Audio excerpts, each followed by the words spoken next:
So before we begin, I wanted to give a quick thank you to Game Mail Entertainment, the publisher of Nickelodeon Kart Racers 3, both for providing a review code and for sponsoring this video. If what I say and show in this video piques your interest in the game, you can click on the link in the description below to purchase your own copy. The game's available as of today on Steam, Switch, PS4 and PS5, Xbox One, and Xbox Series X and S. There's also a Turbo Edition available for the game, which will add Zuko and an Eastman and Laird style Raphael as playable characters, alongside some additional goodies. Also yes, my first ever sponsored video, and it's on a kart racer. What are the odds?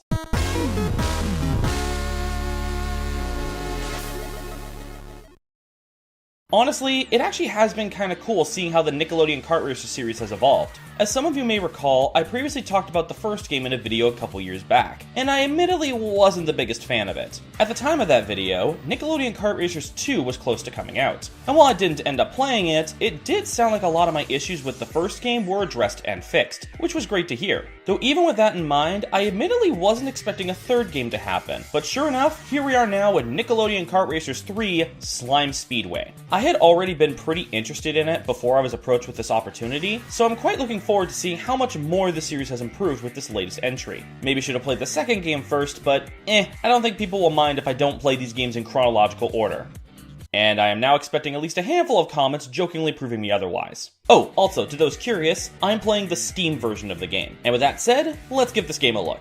So the first thing of note I want to talk about with this game is the character roster. With crossover kart racers like this, or heck, crossover games like this in general, a strong roster is a very important key aspect. And that's something this series has gotten better with over time. As such, in this game's case, the roster is very big. We've got over 40 playable characters this time around, from a pretty large variety of Nickelodeon properties. SpongeBob, Avatar: Last Airbender, Jimmy Neutron, Danny Phantom, Rugrats, Garfield, My Life as a Teenage Robot, Ren and Stimpy, Legend of Korra, Invader Zim, TMNT, Rocko's Modern Life, Real Monsters, and that's not even all of them. A lot of Nickelodeon history is represented in this roster, and it's pretty great to see. And on top of all that, for the first time in this series, they talk. Yep, the roster has voice acting this time around, which I think helps add a lot of life during the races. Now granted, one could argue they maybe talk a bit too much during races, but I personally didn't mind. What's especially nice though is that for a lot of the characters, they went out of their way to get their original voice actors back to reprise their roles. There are some exceptions, Aang and Toph for example, which makes sense, the original voice actors are adults now, but it's still cool to see.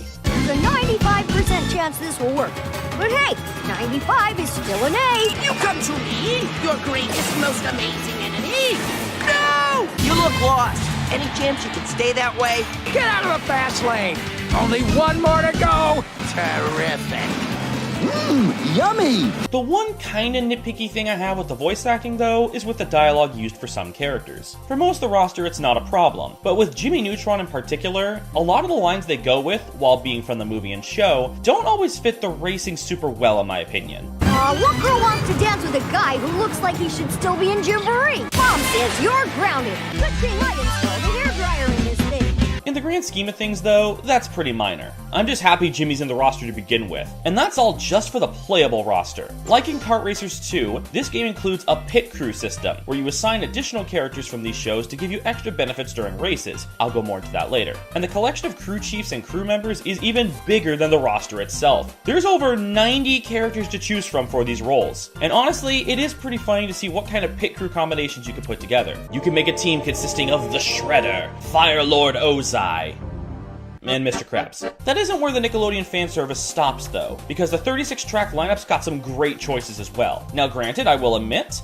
some of these tracks have made me realize how unfamiliar I am with some of Nick's shows. As a handful of these tracks, I had no idea which shows they were specifically from. But hey, they were cool tracks nonetheless, and there definitely wasn't a lack of ones I knew and could appreciate. Retroland from Jimmy Neutron, the Ghost Zone from Danny Phantom, a whole cup's worth of tracks from Avatar and Legend of Korra. Heck, there's even a track based on the Nick game show Double Dare. So they're not even keeping themselves limited to animation. Point of the matter is, the clear love for Nickelodeon's properties in this is definitely apparent in how they're represented. And that's not even mentioning the clever uses of certain objects as power-ups, like Han's being the screen covering item, or Sokka's boomerang being a projectile, or the references to fan-favorite moments in memes. The bold and brash painting is a vehicle paint job in this game, and that alone makes this a 10 out of 10. Though having said all that, I should probably talk about the actual gameplay itself now. Nickelodeon Kart Racers 3 is, well, a kart racer. I know, shocking, right? Which comes with the genre's usual elements. 3 laps, power-ups, get to the end first. I'm sure you're all familiar with the formula. So with that in mind, what did this game do to help make it stand out from the rest? Well, quite a few things actually. The first thing to note comes down to the title, Slime Speedway.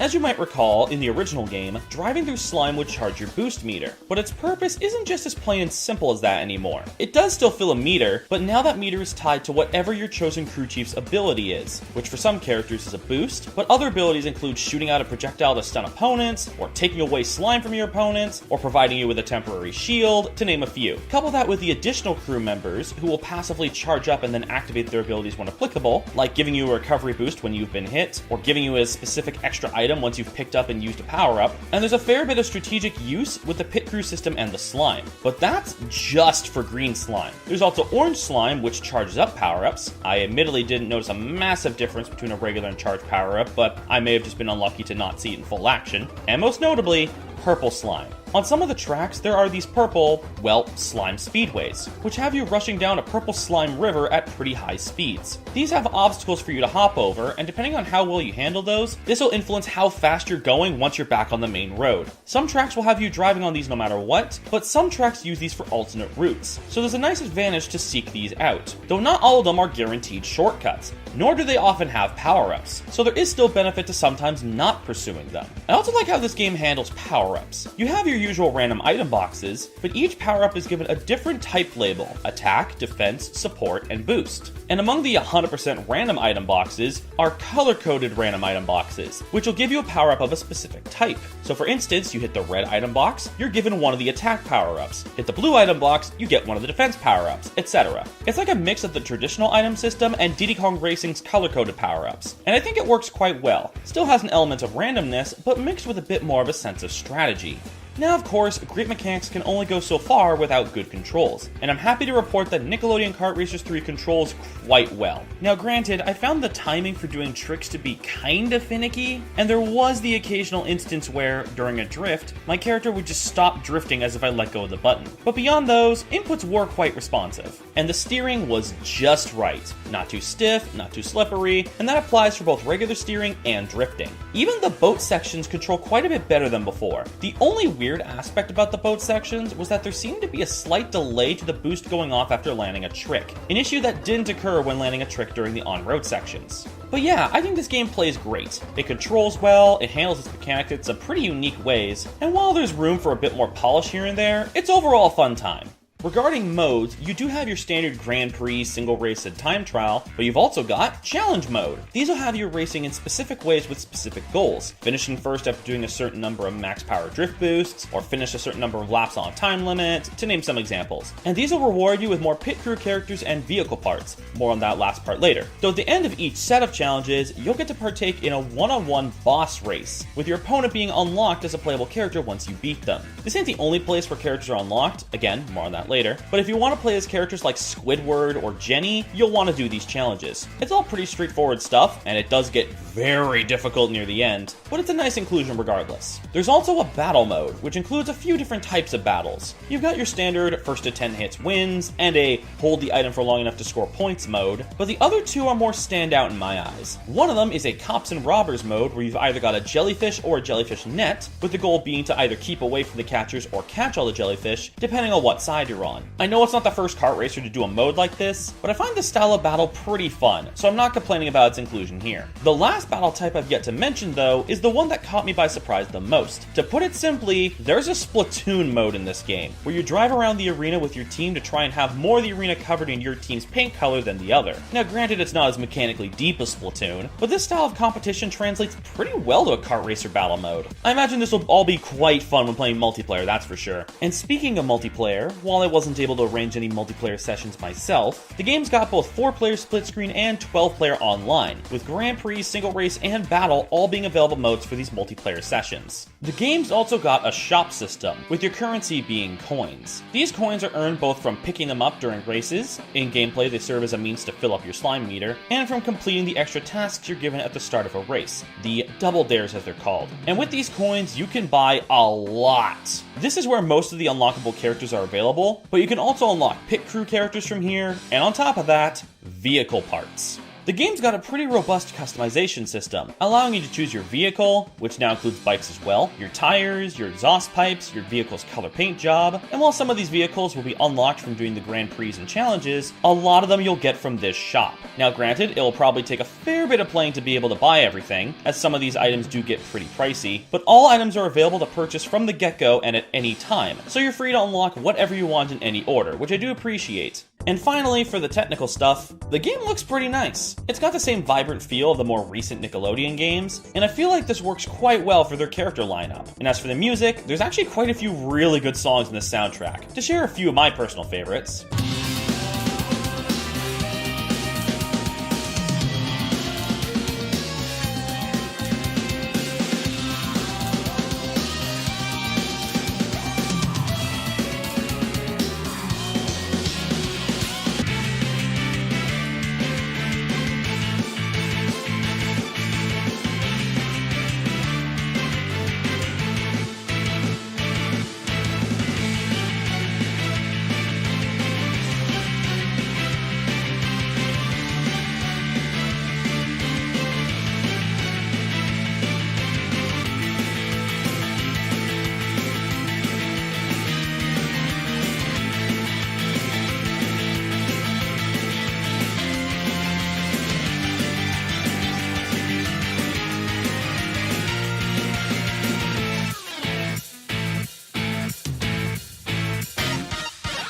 as in regards to performance, it got choppy here and there, but more often than not, it ran fine. And aside from the examples mentioned earlier, I didn't experience much in regards to glitches. But yeah, with all that said, Nickelodeon Kart Racers 3 is a pretty good time. Like I said earlier, it's been cool seeing how this series has evolved, and you can really feel it here. The game's love for Nickelodeon is very apparent, and it's a fun game to play on top of all that. If you're looking for a new kart racer to try out, and especially so if you're a fan of any of Nickelodeon's properties, I definitely recommend this. Once again, it's out now on all major platforms, and you can get your own copy from the link in the description below. And once again, big thanks to Game Mill Entertainment for this opportunity. I really appreciate it. With all that said, this has been BenjaMage, thank you all for watching, and until the next video, have a nice day everybody.